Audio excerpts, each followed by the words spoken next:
नमस्कार दोस्तों, मेरा नाम सुमित मौर्य। आज हम बात करेंगे आईएसओ स्टैंडर्ड्स के बारे में। आप में से बहुत लोगों ने स्टैंडर्ड कहीं देखा होगा, पढ़ा होगा, सुना होगा। बहुत कंपनीज़ है, ऑर्गेनाइजेशंस है, सोशल बॉडी जैसे हॉस्पिटल्स है, एनजीओज़ है, वो अपने वेबसाइट पर, अपने कंपनी लोगों पर दैट वी आर आईएसओ 9001 या बहुत ऐसे डिफरेंट स्टैंडर्ड है वो मेंशन करती है। ओके, तो इसका फुल फॉर्म है इंटरनेशनल ऑर्गेनाइजेशन ऑफ स्टैंडर्डाइजेशन या इंटरनेशनल स्टैंडर्डाइजेशन ऑफ ऑर्गेनाइजेशन। दोनों भी एक ही है।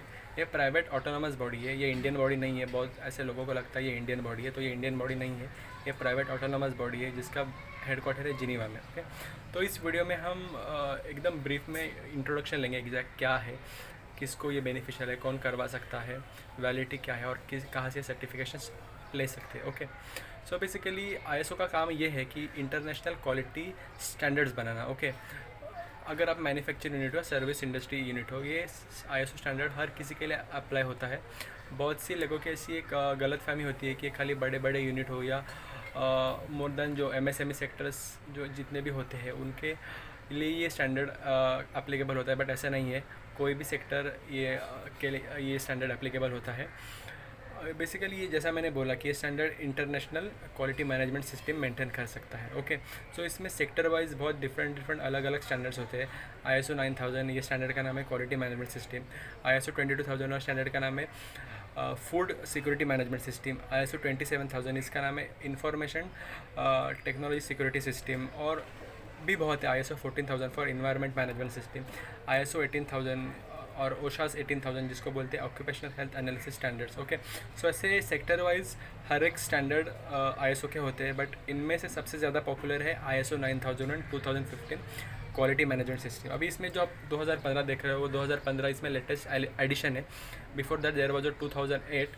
सो जैसा मैंने बोला, कोई भी आप सेक्टर में काम कर रहे हो तो आप वो बेसिकली आप सर्टिफिकेशंस के लिए गो थ्रू कर सकते हो। इसका इंटेंशन या बेनिफिट ऐसा होता है कि सपोज़ शॉर्ट टर्म में अगर आपको इम्प्रोजेशंस करने हैं आपकी ऑर्गेनाइजेशन में, आपको स्ट्रीमलाइन प्रोसेस सब लानी है, स्ट्रक्चरल ऑडिट करना है, प्रोडक्टिविटी बढ़ानी है, इंटरनेशनल नॉर्म्स के मुताबिक अगर आपका अपने ऑपरेशंस इंप्रूव करने हैं तो बेसिकली आप सर्टिफिकेशंस अप्लाई कर सकते हो। ओके, आप कोई गवर्नमेंट टेंडर्स अप्लाई कर रहे हैं या कोई प्राइवेट ऑप्शंस में पार्टिसिपेट कर रहे हैं, या कोई अगर आपके इंटरनेशनल क्लाइंट्स हैं जिससे आप ऑपरेशंस करते हैं, बिजनेस कर रहे हैं, तो बेसिकली आपको आईएसओ सर्टिफिकेशंस बहुत टाइम रिक्वायरमेंट होता है।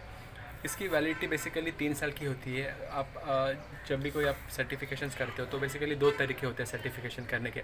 एक होता है कंप्लायंस, एक होता है ट्रेनिंग। बेसिकली ट्रेनिंग में आपको आईएसओ अपॉइंटेड ऑडिटर्स आते हैं और आपके यूनिट में यूजुअली आपका पहले एक फॉलोअप लेते हैं, एग्जैक्ट नेचर ऑफ ऑपरेशंस क्या है उसका एक ओवरव्यू होता है और उसके बाद आपको ट्रेनिंग दी जाती है। और एक होता है कंप्लायंस में बेसिकली आपको ऐसी कोई प्रैक्टिकल ट्रेनिंग नहीं होती, बट इसमें आपका ऑडिट होता है about your management system. Okay, अगर आप क्वालिटी मैनेजमेंट के लिए कोई मैनुअल्स है, स्टैंडर्ड ऑपरेटिंग प्रोसेस फॉलो करते हैं। बहुत सी लोगों की ऐसी कन्फ्यूजन होती है कि ऑडिट में फाइनेंशियल रिकॉर्ड्स देखे जाते हैं, तो ऐसे नहीं है। इसमें फाइनेंशियल रिकॉर्ड्स वगैरह देखे नहीं जाते, इसमें मैनेजमेंट से एसोसिएट डॉक्यूमेंट्स बेसिकली देखे जाते हैं। ओके, तो जहाँ तक मैंने आपको कौन अप्लाई कर सकता है ये मैंने आपको बात बता दी, बेनिफिट बता दी।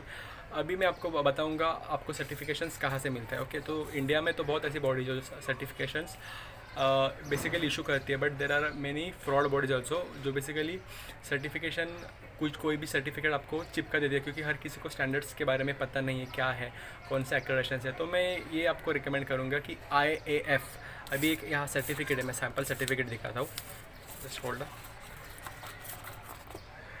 अभी एक ये सर्टिफिकेट है। ओके, इसमें आप IF देख रहे हो, ब्लू कलर। ओके, सो जो कोई भी आप सर्टिफिकेट लेते हो तो अगर वो IF एफिलेटेड हो तो वो ऑथेंटिकेट होता है, क्योंकि ये जितने भी IF एफिलेटेड सर्टिफिकेट्स होते हैं वो बेसिकली ISO की एपेक्स बॉडी है, उनसे एफिलेटेड होते हैं। और इंडिया में जो जितने भी ऑल ओवर वर्ल्ड जितने नेशनल एक्रेडिटेशंस हैं उनसे ये सर्टिफिकेशंस एफिलेटेड होते हैं। तो कोई आपके इंटरनेशनल क्लाइंट्स हो, कोई टेंडर्स आप अप्लाई कर रहे हो, तो अगर आप सर्टिफिकेशंस यूजुअली आपका जब सबमिट करते हो तो उसमें ये बातें देखी जाती है आपका सर्टिफिकेट IF है या नहीं। ओके, तीसरी बात है ट्रेसिबिलिटी। बहुत ऐसे क्लाइंट पूछते हैं कि हम अपने सर्टिफिकेट ट्रेस कहाँ कर सकते हैं, मतलब स्टेटस कहाँ देख सकते हैं।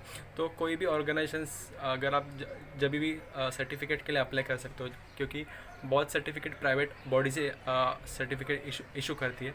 अगर अच्छे एक्रेडिटेशन लो तो इसमें यूकास एक है, IS एक है, UQSR एक है, और भी बहुत है, DAC करके दुबई एक्रेडिशंस है, ये बहुत अच्छे एक्रेडिशंस होते हैं।